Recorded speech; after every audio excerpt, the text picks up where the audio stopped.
పేరు వచ్చిన మీ అందరికీ యేసుక్రీస్తు పేరిట శుభాభినందన. యేసు ప్రభు వారు సిలువ వేయబడ్డారని నిన్నటి దినాన దుఃఖపడిన వారు ఉండొచ్చు.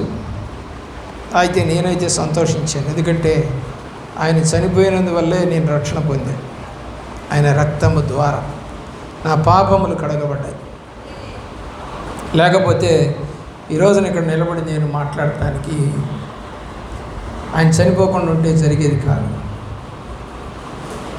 అయితే ఇప్పుడు చనిపోయిన తర్వాత ఆయన చెప్పిన మాట, సర్వలోకమునకు వెళ్ళి సువార్తను ప్రకటించారు. కాబట్టి ఇప్పుడు సువార్త ప్రకటించేటప్పుడు ఎవరి పేరును ప్రకటిస్తాము? యేసయ్య పేరుట ప్రకటిస్తాం. అంటే ఘనత ఎవరికి? ఇప్పుడు ప్రభువారికే, మనకు కాదు. కాబట్టి ఎవరిని కనపరచాలి మనం? ఈరోజు టాపిక్ మంది అదే. ప్రభువారు చనిపోయారని చెప్పేసి అంటున్నాము, ప్రతి సంవత్సరం చంపేస్తా ఉన్నాం, ప్రతి సంవత్సరం పుట్టిస్తా ఉన్నాం. అన్నిలు చేసినట్టే వాళ్ళు మరి ఈ యొక్క జన్మదినాలు మరణదినాలు చేసినట్టుగానే చేస్తూ ఉన్నాం. కానీ ఒక పాట పాడుతూ ఉంటాం మనం, ప్రభువారు సజీవుడు, ఆయనకి మరణము లేదు అని చెప్పే మనమే మరలా మరణమైతివా అని బాధపడుతూ ఉంటాం. ఓకే, ఇప్పుడు మనము ఎవరిని కనపరచాలి? మొదటి దినవృత్తాంతాల గ్రంథం 16వ అధ్యాయం 25వ వచనం. మొదటి దినవృత్తాంతాల గ్రంథము 16వ అధ్యాయము ప్రియులారా 25వ వచనం.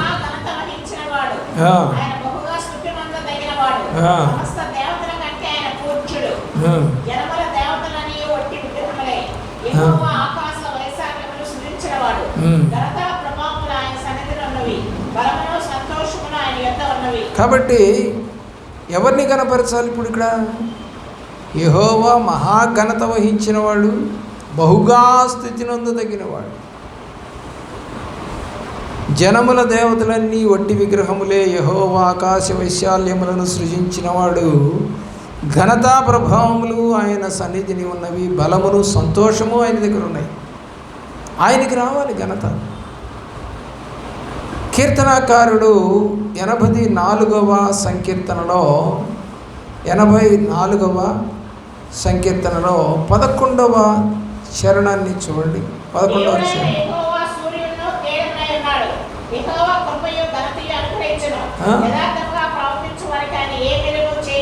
ఘనత ఆయనకి. మంచిగా నడిచే వాళ్ళందరికీ ఘనతని ఇచ్చేవాడు కూడా ఆయనే. 96వ కీర్తన 6వ చరణం.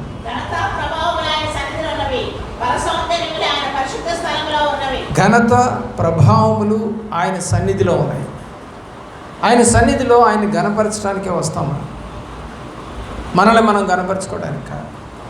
బైబిల్లో దేవుణ్ణి గణపరిచినటువంటి వారు చాలామంది ఉన్నారు. హానోకు దేవుణ్ణి గణపరిచాడు, నోవహు గణపరిచాడు, అబ్రహాము గణపరిచాడు, ఇస్సాకు, యాకోబు, యోసేపు, ఎఫ్రాయిము, మోషే, యెహోషువ. ప్రియులారా, మరి అలాగే దావీదు, సొలొమోను, ఎంతోమంది రాజులు కూడా ఆయన గణపరిచారు. 2 సమూయేలు గ్రంథం 7వ అధ్యాయం 13వ వచనం. అతడు నా నామ ఘనత కొరకు ఒక మందిరము కట్టించును, అతని రాజ్య సింహాసనము నేను నిత్యముగా స్థిరపరచును.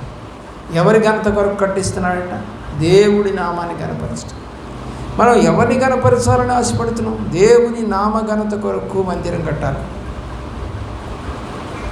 మొదటి రాజుల గ్రంథములో 8వ అధ్యాయము 20వ వచనం.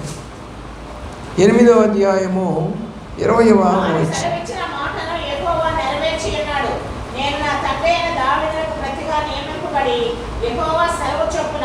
ఇశ్రాయేలు మీద సింహాసనాసనుడై ఉండి ఇశ్రాయేలు దేవుడైన యెహోవా నామఘనతకు మందిరమును కట్టించి ఉన్నాను. కాబట్టి ఎందుకు అంటే నా గొప్పతనాన్ని బట్టి కట్టించట్లేదు. ఇది మా నాన్నగారు దేవుణ్ణి అడిగితే కట్టిద్దామని అడిగితే వద్దు నీ కొడుకు చేత కట్టించుకుంటానని చెప్పారు. అందుని బట్టి నేను నా దేవుని నామఘనత కొరకు ఈ మందిరం కట్టిస్తున్నానే తప్ప నేనేదో మరి పాపులర్ సంపాదించుకోవాలని కట్టించడం లేదు. 44వ వచనం కూడా చూడండి. 44వ వచనం. జనులు తమ శత్రువులతో యుద్ధం చేయుటకై నీవు వారిని పంపించు. ఏ స్థలమునకైనను బయలుదేరినప్పుడు నీవు కోరుకున్న పట్టణము తట్టును నీ నామఘనతకు నేను కట్టించిన మందిరము తట్టును యెహోవాకు నీకు వారు ప్రార్థన చేసిన ఎడల ఆకాశమందు నీవు వారి ప్రార్థన.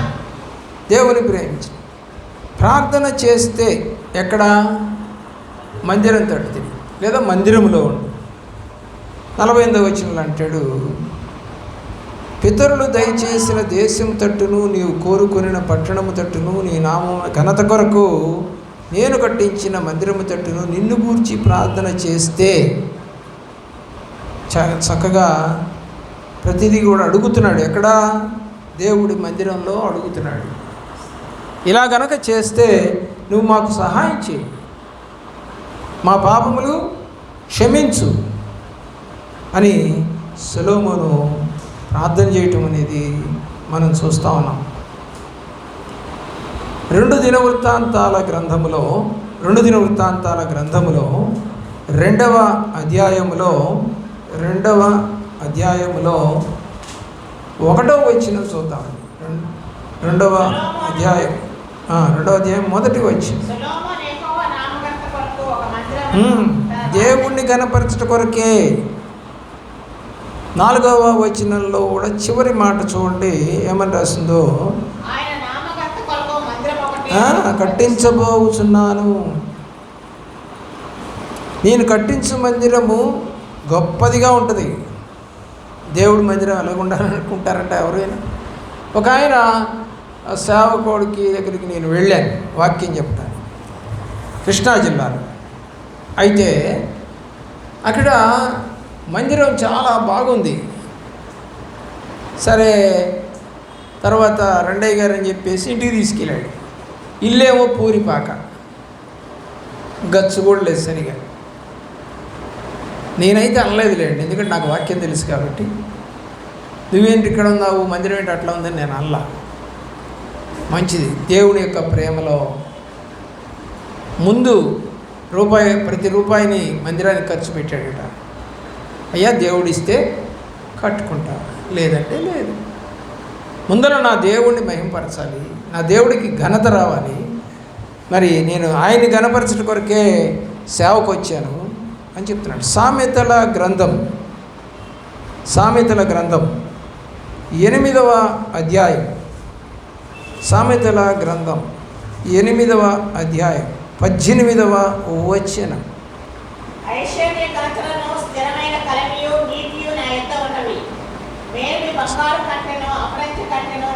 ఐశ్వర్యము ఘనతలు స్థిరమైన కలిమి నీతి ఎవరి దగ్గర ఉన్నాయి? దేవుని దగ్గర ఉన్నాయి. కాబట్టి ఇప్పుడు మనము ఎవరిని ప్రేమించాలి చెప్పండి? దేవుణ్ణి ప్రేమించాలి. ఎందుకని? అవన్నీ ఇచ్చేది ఎవరు? దేవుడు. కొంతమంది దేవుడు లేడు అనుకునేవాడు మా స్వశక్తి చేత సంపాదించుకున్నామని అంటారు. చైనా వాళ్ళు, అలాగే రష్యా వాళ్ళు, కమ్యూనిస్టులు. దేవుడే లేడు అనేవాళ్ళు, అంత మాదే అనుకుంటారు. 13వ అధ్యాయంలో కూడా చూడండి. 13వ అధ్యాయంలో 18వ వచనం. శిక్షను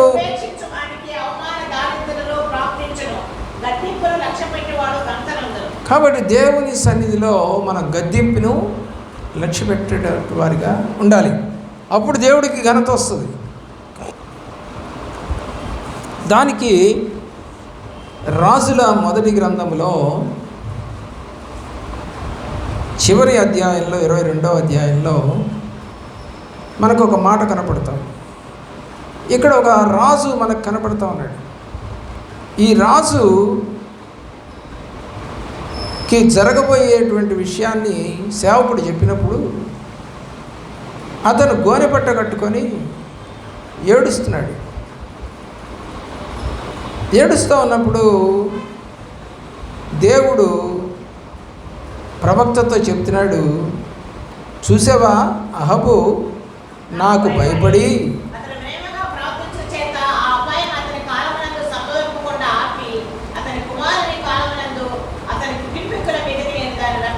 చూసారా ఎవరిని కనపరిచాడు? ఇప్పుడు దేవుణ్ణి కనపరిచాడు.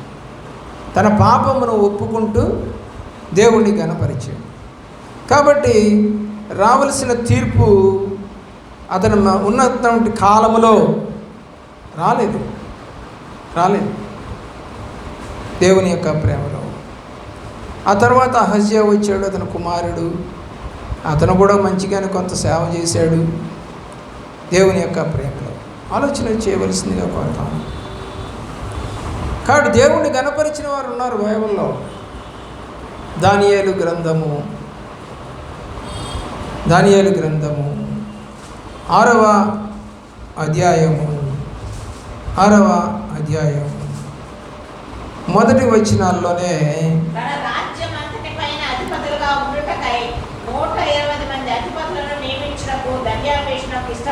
అందులో ముగ్గురు ఉన్నారు. ఆ ముగ్గురులో దానియేలు ముఖ్యుడు అని 2వ వచనంలో మనకు కనబడుతుంది. దేవుని ప్రేమిస్తున్నప్పుడు. అయితే ఈ దానియేలు 3వ వచనంలో అంటారు శ్రేష్టమైన బుద్ధి కలిగిన వాడు. ఏం చేస్తాడు ఇతను? శ్రేష్టమైన బుద్ధి అంటే ఏంటో కింద భాగంలో మీకు కనబడుతుంది. అతను దినమునకు 3 పర్యాయములు చూడండి, 10వ వచనము, ఇట్టి శాసనము సంతకము చేయబడినని దానియేలు తెలుసుకొనినను.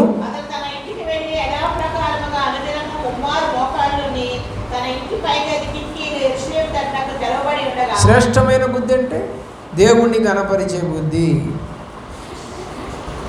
ముసలోడు అయినా కూడా మోకాళ్ళలోని ప్రార్థన చేస్తూ ఉంటాడు. ఇందాక సొలొమోను ప్రార్థన చేశాడు, ఈ మందిరము తట్టు తిరిగి ఎవరైతే ప్రార్థన చేస్తారో వారి మనం వినమని చెప్పాడు. ఇప్పుడు ఇతను అలాగే చేస్తున్నాడు. వేరే దేశంలో ఉన్నాడు, బబులోను దేశంలో ఉన్నాడు. దేవునికి ప్రార్థన చేస్తూ ఉన్నాడు, బతిమలాడుకుంటూ ఉన్నాడు, దేవుని గణపరిచాడు. చూడండి, శాసనం వచ్చింది ప్రార్థన చేయకూడదని, అయినా సరే అతను దేవుణ్ణి గణపరుస్తున్నాడు. అయితే దేవుని గణపరిచాడా లేదా? 27వ వచనం, ఆయన విడిపించువాడును రక్షించువాడును అయ్యుండి పరమందును భూమి మీదను సూచన క్రియలను ఆశ్చర్యకార్యములను చేయువాడు ఆయనే. సింహముల నోట నుండి ఈ దానియేలును రక్షించెను అని రాయించాడు రాజు. కాబట్టి దేవుడికి ఘనత వచ్చింది. ఇప్పుడు అంటే ఘనత రావాలంటే ముందు అతనికి ఏముండాలి? మంచి బుద్ధి ఉండాలి, ప్రార్థన ఉండాలి, నమ్మకం అనేది ఉండాలి. ఈరోజున నీకు లేనప్పుడు ఓడిపోతూ ఉంటావు, జయము రాదు, నీకు పడిపోతూ ఉంటాం. ఎంత గొప్పగా సువార్త చెప్పినా మేము, ఎంత గొప్పగా వాక్యమును ప్రకటించినా మేము, ప్రార్థన అనేది లేకపోతే అదొక లేమి కింద లెక్క, ఒక బలహీనత వచ్చేస్తూ ఉంటుంది మాలోకి. కాబట్టి మలాకీ గ్రంథములో 1వ అధ్యాయము, మలాకీ గ్రంథము 1వ వచనం చూడండి. దేవుని యొక్క ప్రేమలో 1వ అధ్యాయము 6వ వచనం. మలాకీ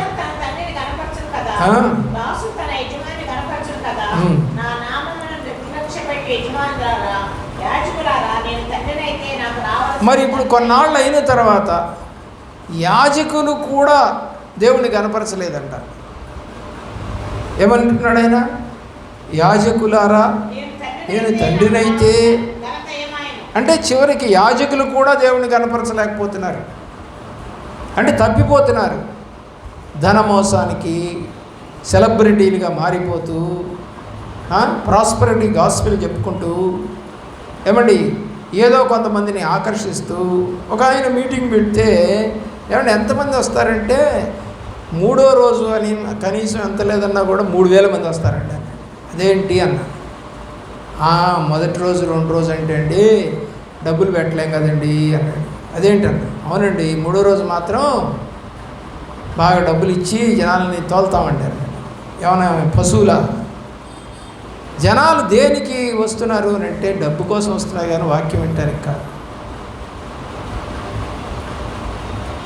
దేవుణ్ణి స్వచ్ఛందంగా ప్రేమించాలి, స్వచ్ఛందంగానే ఆయన దగ్గరికి రావాలి, స్వచ్ఛందంగానే కానుకలు ఇవ్వాలి. నువ్వు ఎంత ఇవ్వదలుచుకున్నావో అది అనవసరం. ఎంత ఇవ్వమని అడగకూడదు. మేము నీకు ఇష్టమైతే ఇస్తావు, లేకపోతే లేదు. కానీ దేవుడి వాక్యం మాత్రం బలముగా ఉండాలి. అలాగే డబ్బుతో దేవుడి వాక్యాన్ని ప్రకటించకూడదు. ఉచితంగా కావాలంటే సేవ చేయి, నీకేమీ లేదు, ఉచితంగా చేయి. దాని విషయంలో పౌలు మాత్రం ఒక మాట అంటాడు, మందను కాచినటువంటి వాడు దాని పాలు దాక్కుండా ఎట్లా ఉంటాడు, దున్నే ఎద్దుకి మూతికి చిక్కము పెట్టవద్దు అని రాశాడు. కాబట్టి మిమ్మల్ని ప్రభువులోకి నడిపిస్తున్నటువంటి వాడు, ఒక మందను తయారు చేసినటువంటి వాడు సేవకుడు, ఆ మంద పాలు తాగడానికి అర్హుడే. అయితే ఎంత, ఆ మందపాలు ఎంత తాగాలి, ఎంత దేవుడికి ఇవ్వాలి? ఆయనైతే సంఘాలు కట్టితే సంఘాల్లో నుంచి వచ్చినటువంటి డబ్బుతో యెరూషలేములో ఉన్న పరిశుద్ధుల కొరకు ఆ ధనాన్ని పోగేసి పంపించాడు అని చెప్పి రాసుకున్నాడు.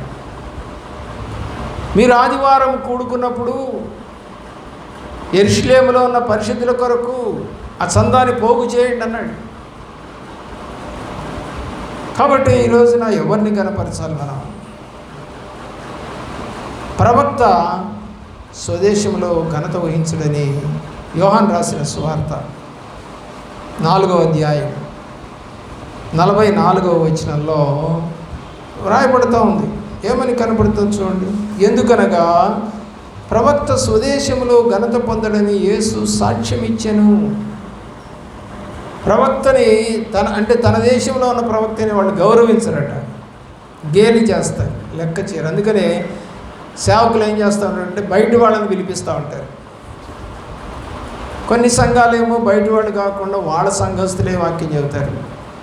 కొన్ని సంఘాలు ఏంటంటే కొంచెం పాపులారిటీ ఉన్నటువంటి సేవకులను పిలిపించి వాళ్ళు ఘనతను తేవాలని ఆశపడుతూ ఉంటారు. వాళ్ళు డబ్బులు కూడా ఎక్కువే తీసుకుంటారు. ఈరోజంతా డబ్బులుంటే సేవ అండి. వ్యాపారం కనుక చేయాలంటే ఏముండాలంటే డబ్బులు ఉండాలి. అంటే ఇది కూడా వ్యాపారం? అవును, ఇది ఒక వ్యాపారం. ఒక ఆయన నీ మీటింగ్కి నేను ఆహ్వానించాను, పేరు చెప్పాలని. కానీ సరే, అతని దగ్గర ఉన్నటువంటి జూనియర్ పాస్టర్లు మాట్లాడుతూ ఉన్నారు. మాట్లాడుతూ ఉంటే ఏం బాధపడబాకండి అయ్యగారు అన్నాడు. ఏమన్నా? అయ్యగారు వస్తున్నారంటే జనాలు బాగా వస్తారు, కానుకలు కూడా బాగా వస్తాయి. మీరు అయ్యగారికి అంత ఇవ్వాలని బాధపడాల్సింలా, ఆయనకి ఆ కానుకలే మీరు ఇవ్వడానికి సరిపోతాయి, ఏ ప్రాబ్లం ఉండదు అన్న. అంటే ఏంటి అన్నది, అంటే ఎంత డిమాండ్ చేస్తున్నారండి అన్న రావడానికి. అంటే డిమాండ్ అంటే ఏం లేదు కానండి, అట్లా వస్తాయి కాబట్టి కానుకలు ఆటోమేటిక్గా మీరు ఇస్తారు కదా ఎక్కువ అన్నాడు. సరేలే అన్న. దేవుని ప్రేమిస్తున్న పిల్లలు అసిస్టెంట్లు చెప్తున్నారు. తర్వాత ఎవరో ఒక చిన్న అసిస్టెంటు మినిమంగానే మాట్లాడుతూ నాతో ఉన్న విషయాన్ని చెప్పాడు. ఎప్పుడండి నేను చెప్పేది? 20 ఏళ్ల క్రితం. ఇది ఇప్పుడుది కాదు. నేను రక్షణ పొంది 33 ఏళ్ళు అయింది దరిదాపుగా. ఎప్పుడో 20 ఏళ్ల క్రితం మీటింగ్స్ పెట్టినప్పుడు, ఓపెన్ మీటింగ్స్ పెట్టినప్పుడు ఆ సేవకుడిని పిలిస్తే వాళ్ళు మాట్లాడేది మాట. చివరికి అతను చెప్తా ఉన్నాడు, అన్న 15,000 మినిమం ఇచ్చేయండి అంటున్నాడు. 15,000 ఇచ్చేయమంటాడు. ఒక గంట వాక్యం చెప్పినందుకు 15,000 ఇవ్వాలి. ఈ వ్యాపారమే బాగుంది కదా. కొట్లో ఉన్నోడు ఎంత సంపాదించుకున్నా ఒక గంటలో 15,000 సంపాదిస్తాడా? సంపాదించడు. పోనీ నువ్వు వాక్యం చెప్పిపోయిన తర్వాత ఎవరైనా బాప్తిజాలు తీసుకున్నారా? ఎవరైనా సంఘానికి నడిపించబడ్డారా? అదేమీ లేదు. వాక్యం విన్న తర్వాత వాక్యానికి లోబడి సంఘానికి వస్తూ ఉన్నట్లయితే పెట్టినటువంటి సేవకుడికి సంతోషం. లేదు, మారు మనసు పొంది ఏది వస్తున్న వాళ్ళల్లోనే బాప్తిజాలు తీసుకోకుండా ఉన్నవాళ్ళు ఎవరైనా ఉంటే మారు మనసు పొంది బాప్తిజం తీసుకొని ప్రభువుని ఘనపరిచినా సంతోషమే. సేమ్ అంతే ఉంది, సంఘం ఎంత ఉందో అంతే ఉంది, ఏం మార్పు లేదు. కాబట్టి నువ్వు సంఘాన్ని ఏం బలపరిచావు? ఆత్మ ఏమైనా కదిలించబడిందా? భక్సింగ్ గారు వాక్యానికి వెళ్ళేటప్పుడు ఒక నెల రోజులు ఆయన ఉపవాసం ఉండి ప్రార్థన చేసేవాడు. ఏమని ప్రార్థన చేసేవాడంటే, అయ్యా నేను ఫలానా స్థలానికి వెళ్ళాలని నిర్ణయించుకున్నాను, అక్కడ ఉజ్జీవం దయచేయండి, ఆత్మలు పట్టబడుటకు సహాయం దయచేయండి, పాపములు ఒప్పుకొనుటకు కృప చూపండి అని ప్రార్థన చేసేవాడట. ప్రియులారా, ఆలోచించేయండి. ఆ సందర్భంలో ఆయన ప్రార్థన అలా చేసుకొని ఆయన ఆ కూటానికి వెళితే సమాజ కొడుకులకి ఆయన ప్రార్థన చేసి ఇంకా సగం కూడా వాక్యం అవ్వలేదు, అరగంట వాక్యం కూడా కాలేదు. లబలబలబలబని అక్కడ ఉన్న వాళ్ళంతా తమ పాపములు ఒప్పుకుంటూ ఏడ్చుకుంటూ డొల్లుకుంటూ వాళ్ళ హృదయాలన్నీ తెరవబడ్డాయట. ఇంకా వాక్యం కూడా అయిపోలా. ఉజ్జీవం అంటే ఆ రోజుల్లో వచ్చిందండి. నేను కూడా అలాగనే ఉజ్జీవింపబడ్డాను. ఆయన ఏం చెప్పింది లేదు, ఎవరినో పేరు పెట్టి పిలిచి నువ్వు ఇది అని చెప్పింది లేదు. అందరికీ మామూలుగానే వాక్యం చెప్పాడు. కానీ దాని వెనకాల ఏముందంటే ఒక నెల రోజుల ప్రార్థన, ఒక బలమైన ఆత్మ ఆయనలో పనిచేసి పేతురు ఒక్క వాక్యం చెప్పినందుకే 3,000 మంది రక్షణ పొందినట్టుగా వేలకు వేలు రక్షణ పొందారండి. ఉజ్జీవింపబడ్డారు చాలామంది. ఇప్పుడు కొంచెం అది డిస్టర్బ్ అయింది, కానీ హెబ్రోను ఒకప్పుడు ఎంతో ఫైర్గా ఉండేది. ఆ ఫైర్లోకి ఏ పచ్చి కట్టి వెళ్ళినా సరే కాలిపోయేది, వాళ్ళ హృదయాలు కాలిపోయాయి. ఈరోజు కాలిపోవట్లేదు. ఆ సంఘంలో ఇంత డబ్బులు వస్తున్నాయి కాబట్టి అక్కడ నేను ఉండాలి, ఇక్కడ నేను ఉండాలి కొట్లాడుకుంటున్నారు. డబ్బు పిచ్చి పట్టింది.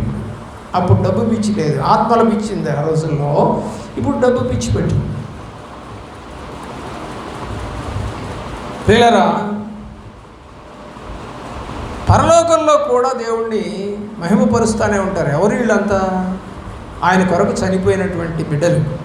ప్రకటన గ్రంథం 5వ అధ్యాయం 13వ వచనం. ప్రకటన గ్రంథము 5వ అధ్యాయము 13వ వచనమునకు మనం వచ్చినట్లయితే, అంతటా పరలోకమందు భూమి కిందను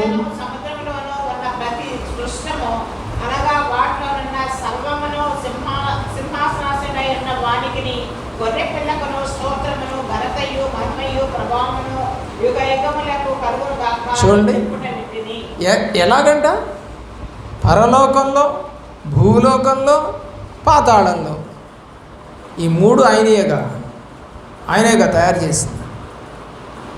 అక్కడ ఉన్న ప్రతివారు కూడా దేవుణ్ణి మహిమపరుస్తారట.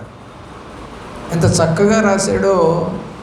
మనం పాడుకునేటువంటి ఒక పాట, దేవుని స్తుతించుడి అనే పాట, 150వ కీర్తన. 6 చరణాలు ఉంటాయండి.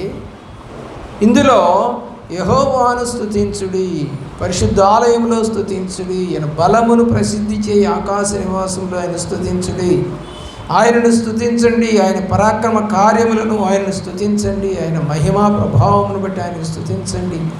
బోరధ్వనితో, స్వరమండలముతో, సితారాతో, తంబురతో, నాట్యముతో, తంతివాద్యములతో, పిల్లల గ్రోవితో, మోగు తాళములతో, గంభీర ధ్వనిగల తాళములతో సకల ప్రాణులు యెహోవాని స్తుతించు.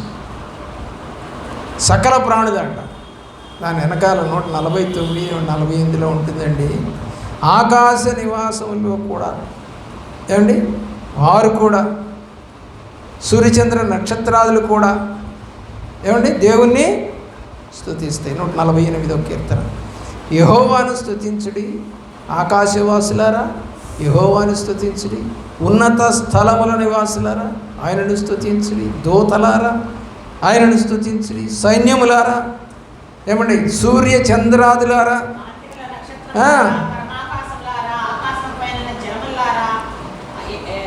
యెహోవా ఆజ్ఞయ్యగా అవి పుట్టెను, అవి యెహోవా నామమును స్తుతించును గాక.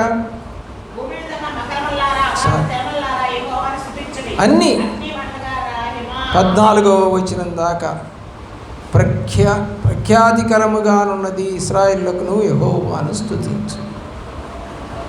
148వ కీర్తన, 150వ కీర్తన అన్నీ స్తుతించండి స్తుతించండి. ఎన్నిసార్లు ఉంటుందో కీర్తనల గ్రంథంలో యెహోవాను స్తుతించడం మంచిది. ఎంత చక్కగా దేవుడు, ఆయనకి రావాలండి మహిమ, ఘనత దేవునికే రావాలి. మనుషులు పొగడబడకూడదు. సామెతల గ్రంథం 28వ అధ్యాయం 4వ వచనం. సామెతల గ్రంథము ఎవరిని పొగుడుతారంట? ధర్మశాస్త్రం అంటే సరిచేసేది. ధర్మశాస్త్రం సరిచేసేది. దాన్ని ప్రేమించని వాళ్ళు దుష్టులను పొగడతారు, వాళ్ళని పొగడతారంటాడు. నిజంగా అది మంచి పంత. రావాల్సింది ఎవరికి ఘనత? దేవుడికి. కీర్తన 49వ సంకీర్తన 6వ చరణం. 49వ సంకీర్తన 6వ చరణం. ధన విస్తారతను బట్టి పొగుడుకుని వారికి ఏంటంట? నాకు డబ్బులు ఉన్నాయి. బైబిల్లో ఒకడు ఉన్నాడంట. వాడు ఏంటంట? నేను కొట్లను తెరిచి నా కొట్టలో ధాన్యమును దాచిపెట్టుకుందును అనుకున్నాడంట. దేవుడు అంటున్నాడు, ఈనాడే నీ ప్రాణం అడిగితే నువ్వు ఎక్కడుంటారా? సరే, అప్పటికే పాపం చేసి పాతాళంలోకి వెళ్ళిపోయిన వారు ఉన్నారంట. వాళ్ళు అడుగుతున్నారంట, అయ్యా వాడు మావాడే, వాడు మాలాగా పాపం చేసినాడే, మా దగ్గరికే పంపించు అడుగుతున్నారంట వాళ్ళు. కాబట్టి నువ్వు ఒకవేళ పాపం చేస్తుంటే పాతాళంలో ఉన్నటువంటి ప్రజలు అడుగుతారట, ఆకాశానికి వెళ్ళాల్సినటువంటి మనిషి పాపం చేసినప్పుడు పాతాళానికి వెళ్ళిపోతాడు అని బైబిల్లో ధనవంతుడు లాజరు కథ మనకు తెలుసు. ధనవంతుడు తన ఇష్టానుసారంగా బతికాడు భూమి మీద ఉన్నప్పుడు. లాజరు కురుపులతో బాధపడుతూ బతికాడు. అందుకే లాజరు అబ్రహామును అనుకున్నాడు, ధనవంతుడు పాతాళంలోకి వెళ్ళిపోయాడు. కాబట్టి దేవుడికి రావలసిన ఘనత నువ్వు రానియకపోతే, దానియేలు గ్రంథం 3వ అధ్యాయం 17వ వచనము 18వ వచనం చూడండి. దానియేలు గ్రంథము 3వ అధ్యాయము 17 మరియు 18 వచనాల్లో, మేము సేవించుచున్న దేవుడు మండుచున్న వేడిమి గల ఈ అగ్నిగుండములో నుండి మమ్మను రక్షించుటకు సమర్థుడు, తప్పించి రక్షించుటకు సమర్థుడు. మరియు ఒకవేళ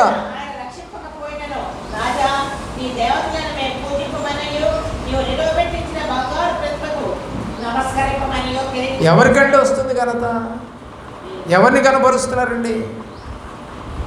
భయపడుతూ ప్రార్థన, భయపడుతూ సేవ, భయపడుతూ వాక్యం చెప్తే దేవుడికి మహిమ వస్తుందా? రాదు. ఒకరోజు నేను కృష్ణా జిల్లాలోనే ఒక గ్రామంలో ఓపెన్ సువార్తే, బహిరంగ సువార్తలో ఉన్నాను. అది ఆ రోజు శ్రీరామనవమి వచ్చింది. మొన్న కాదు, ఎప్పుడో 20 ఏళ్ల క్రితం. ఇది కూడా 15 ఏళ్ల క్రితం. సరే, నేను ఒక మాట అన్నాను, వాక్యము కొంతమంది చెప్పినప్పుడు కొంతమంది విశ్వాసులు ఈ మాట అంటూ ఉంటారు, అది తప్పు అని ఒక చిన్న మాట అన్నారు.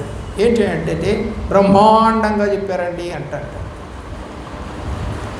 అది అనకూడదు మనము క్రైస్తవులు అని అన్నారు. అదేంటండి అందరూ అంటారు కదా అని. అండము అంటే భూమి, బ్రహ్మ అంటే వాళ్ళ దేవుడు. వాళ్ళ దేవుడు సృజించిన భూమిని, పెద్ద భూమి, ఇంత పెద్ద బాల్. అందుకని వాళ్ళు దీన్ని ఏమంటున్నారంటే బ్రహ్మాండము అని అంటారు. బ్రహ్మ అండము, అది గొప్పది, పెద్దది అని అర్థం. వాక్యాన్ని అలా పోల్చకూడదు. వాక్యాన్ని అలాగా మనము ప్రకటించకూడదు. అంతలోకి అక్కడ ఒక వ్యక్తి మంచి తాగి వచ్చాడు, ఎక్కడో చివర కూర్చోనాడు, పరిగెత్తుకుంటూ స్టేజ్ దగ్గరికి వచ్చాడు. దిగు ముందు అంటున్నాడు. సేవకుడిని అంటున్నారు, ఏంటి బాబు పరిస్థితి అంటే, అయ్యా ఇది వాళ్ళ సమాజము మధ్య మనం ప్రకటిస్తున్నాము అంటే, నేనేం దూషించలేదు కదా, నేనేం వాళ్ళ దేవుడిని దూషించలేదు కదా, అలా మనం అనకూడదని చెప్పాను అంతేను, అందులో తప్పేముంది అని. దానికి ఒక చిన్న ఉదాహరణ చెప్తా. నేను ఫలానా తండ్రి గారికి నేను పుట్టాను, ఎవడో వచ్చి నువ్వు వాడి కొడుకు అని అంటే ఎలా ఒప్పుకుంటా నేను? మా నాన్న వేరు, ఇక్కడ కూడా మా నాన్న వేరు.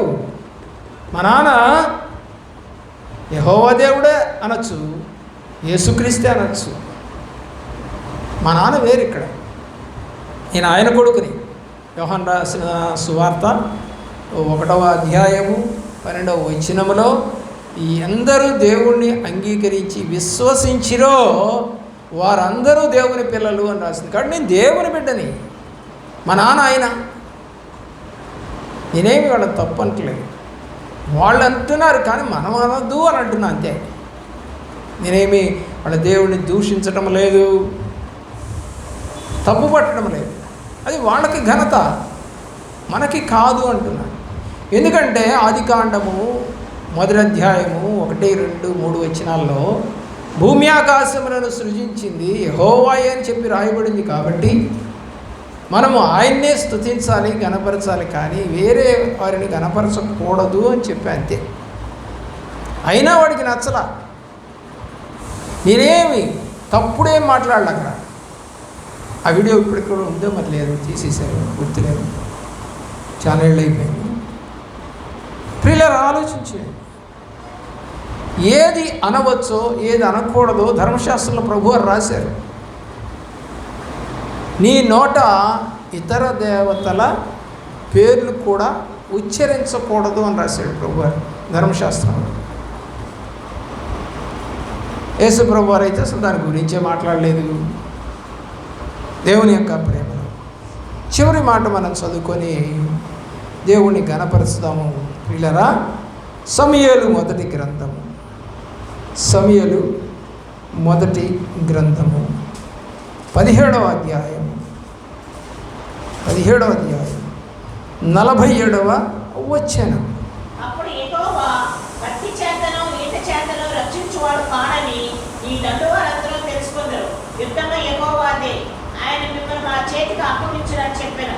ఇప్పుడు ఎవరిని కనపరుస్తున్నాడు? ఇతను దేవుణ్ణి కనపరుస్తున్నాడు. యుద్ధం చేసేది మేము కాదయ్యా, మా తరఫున మా దేవుడు యుద్ధం చేస్తున్నాడు అని చెప్పి యుద్ధము యెహోవాదే అని ఆయన్ని ఆ ఫిలిష్తీయుడిని మరి లేచి దావీదు ఒడిసెలలో ఒక్క రాయి తీసుకొని కొడితేనే నుదుటి మీద దిమ్మ తిరిగి పడిపోతే ఆ వ్యక్తి కత్తి తీసుకొని వాడి తలకాయ నరికి తీసుకొని వచ్చాడు సౌలు రాజు దగ్గరికి. అందుకనే సౌలు 1000 కొలది, దావీదు 10,000 కొలది అని మాటలు వస్తే ఆ ఈర్ష్య చేత భరించలేకపోయాడు. నేను రాజునైతే నాకు రాకుండా కానీ దావీదుకి వచ్చిందని అతన్ని చంపాలని చూశాడు మామగారు అయినటువంటి సౌలు గారు. ఘనతని దేవుడికి తెచ్చాడని సంతోషపడి ఆర్భాటం చేయాల్సినటువంటి మామగారు లేదా రాజుగారు దేవుడికి ఘనత రావడం ఇష్టం లేదు అతనికి. ఎందుకంటే 40 రోజుల నుంచి వాడు సవాల్ చేస్తూ ఉన్నాడు. ఎవరు? గొలియాతు. వీరు నిరుత్తరులై వాడు ఒకటే మాట చెప్పాడు, మీ సైడ్ నుంచి ఒకటి రండి, మా సైడ్ నుంచి ఒకటి వస్తాం. ఎందుకు ఇంతమంది ఊరికే యుద్ధంలో గాయపడటం, చచ్చిపోవటం?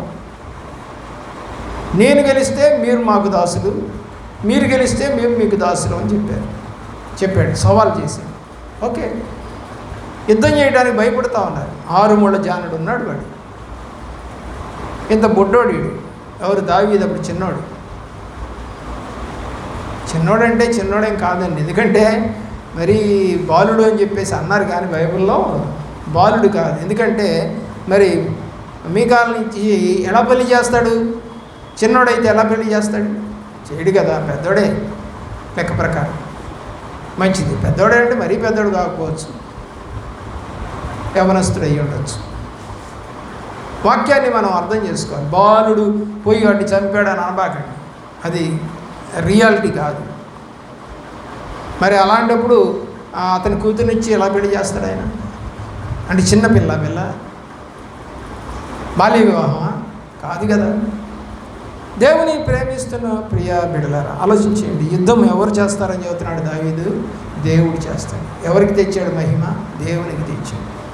బైబిల్లో ఎంతోమంది ఉన్నారు అలాగా దేవుడికి మహిమ తెచ్చి. యెహోషువ కూడా అదే అంటాడు. చూడండి, యెహోషువ గ్రంథము 24వ అధ్యాయము 5వ వచనానికి రండి. 24వ అధ్యాయము 5వ వచనం.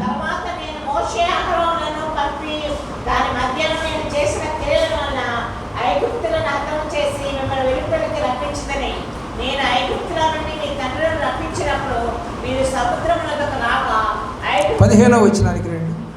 యెహోవాను సేవించిన మీ దృష్టికి కీడని తోచరేలా మీరు ఎవరిని సేవించదరో, అదే అందరిని మీ పితరులు సేవించిన దేవతలను సేవించదరో, అమోరీల దేశంలో మీరు నివసించుతున్నారే వారి దేవతలు సేవించదరో నేను మీరు కోరుకోండిరా బాబు, ఎవరిని గణపరచాలో కోరుకోండి అని ఇశ్రాయేలు ప్రజలతో మాట్లాడుతూ ఉన్నాడు యెహోషువ. అయితే నేనైతే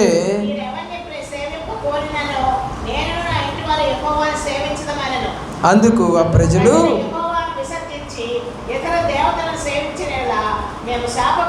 ఒప్పుకున్నారు. యెహోవాని సేవిస్తామని ఒప్పుకున్నారు. దేవుని యొక్క ప్రేమలో అంత తీవ్రమైనటువంటి ప్రేమ దేవుడి మీద చూపించారండి వాళ్ళు. ఇప్పటికీ చూపిస్తున్నటువంటి వాళ్ళు ఉన్నారు, లేకపోలేదు. అయితే అది చాలా తక్కువ. ఆ రోజుల్లో ఎక్కువ. అదోనియామ్ జడ్సన్ పెళ్లి చేసుకోకముందే భార్యాభర్తలు కలిసి బర్మా దేశానికి సేవ కోసం వెళ్ళారు. ఓడలో బిడ్డ పుడితే బిడ్డ చనిపోయింది. ఆ చనిపోయిన బిడ్డను ఖననం చేయటానికి అక్కడ ఆ షిప్లో ఉన్నారు వాళ్ళు. కుదరదు, సముద్రంలో జార విడిచారు. ఆ తర్వాత ఇద్దరు మళ్ళా పోయి ఆ దేశానికి, బర్మా దేశానికి పోయి సేవ చేశారు. చదివారా మీరు ఎప్పుడన్నా? మిషనరీస్ స్టోరీస్ ఎంతమంది చదువుతున్నారు? ఎంతమంది ఈరోజు ప్రకటిస్తూ ఉన్నారు? ప్రార్థన చేయండి. దేవుడు కృపను బట్టి నేను ఒక 20 ఏళ్ల క్రితం 2000లో మరి దేవుని కృపను బట్టి మరి పుస్తకాలు రాశాను. వాగ్దాన భూమి, యెరూషలేము వెళ్ళొచ్చిన తర్వాత 98లో నేను యెరూషలేము వెళ్ళాను. వాళ్ళకి అప్పుడు 50వ సంవత్సరం, అది శృంగధ్వనుల సంవత్సరం. అది ఆ సంవత్సరం వెళ్ళాను నేను అక్కడికి, 98. ఆ తర్వాత ప్రభు పేరిట మరి వాగ్దాన భూమి అనేటువంటి బుక్ ప్రింట్ చేశాను. ఆ తర్వాత సిలువ వీరులు అనేటువంటి భాగము 1, 2, 3 భాగాలు ప్రింట్ చేసాం. దరిదాపు 150 మంది మిషనరీస్ ఈజీగా చదువుకోవడానికి, చిన్న పుస్తకాలుగా, చిన్న మ్యాటర్ నుండి వాళ్ళ సంగతి ఏంటి, ఎలా వచ్చారు, ఎలాగా సేవ చేశారు, ఎలా చనిపోయారు, సింపుల్గా రాశాం. ఉపమాన కుసుమాలు రాశాం. దేవుని ప్రేమలో 1000 స్తుతులు రాశాం. అలాగే స్తుతిమాలిక పుస్తకాలు రాసి మొత్తం 7 పుస్తకాలు దేవుడి కృపలో రాయటం జరిగింది. చాలా కొన్ని వేల పుస్తకాలు మార్కెట్లో మరి ఫారిన్ కంట్రీస్ కూడా వెళ్ళాయి. అక్కడ వాళ్ళు ఆ తెలుగులో ఉన్న పుస్తకాలని, అంటే ఇక్కడి నుంచి తెలుగులో ఉన్న వాళ్ళు అక్కడికి వెళ్ళిన వాళ్ళు అడిగారు ఫోన్ చేసి, అయ్యా దీన్ని ఇంగ్లీష్లోకి తర్జుమా చేసి మాకు పంపిస్తారంటే, అదేం పెద్ద కష్టం కాదండి, ఇప్పుడు మనకి యాప్లు వచ్చేసాయి, తెలుగులో ఉన్నటువంటి దాన్ని మనం చదువుతూ ఉంటే అది ఇంగ్లీష్లో మనకి చూపిస్తూ ఉంటుంది. చాలా ఈజీ మెథడ్ వచ్చింది. ఇదివరకంటే మనం దాన్ని కూర్చొని ట్రాన్స్లేట్ చేయాలి. అలాగా ట్రాన్స్లేట్ చేసింది ఈరోజు బైబిల్, హెబ్రీ భాష నుండి మనకి ట్రాన్స్లేట్ చేసిన బైబిల్ని మనం చదువుతున్నాం ఈరోజు. దేవుని ప్రేమించండి. దేవుని గణపరచాలంటే ఏదో ఒక తలాంతి నీకు ఇవ్వకే మానడు ఆయన. మందిరాలు కట్టాము, దేవుడి కృపను బట్టి 4 మందిరాలు. దేవుడు రక్షించిన తర్వాత ఊరకుంటాం నాకు పని అప్పగించాడు ఆయన. ఊరకుంటానికి లేదు. ఏదో చర్చికి పోయి ఇంటికి వెళ్ళి కూర్చొని ప్రార్థన చేసుకుంటే సరిపోద్దులే అనేటట్టుగా నన్ను నడిపించలేదు. యాజ్ ఎ హిందూగా నేను రక్షణ పొందిన తర్వాత ప్రభువారు నాతో మాట్లాడారు. సేవకుడు చెప్పాడు, నువ్వు కూర్చొని ప్రార్థన చేసుకో, దేవుడు నీతో మాట్లాడతాడు. అలాగనే మాట్లాడాడు. ఆయన మాట ప్రకారమే నడిచాను ఈరోజు వరకు. ముందు కూడా నడిపిస్తాడని నమ్ముతూ ఆయన్ని గణపరచడం కొరకే, దేవుణ్ణి మహిమపరచడం కొరకు జీవిస్తూ ఉన్నాం. అలాంటి దీవెన మీకు కూడా కలుగును కాక. మోకరించండి, ప్రార్థన.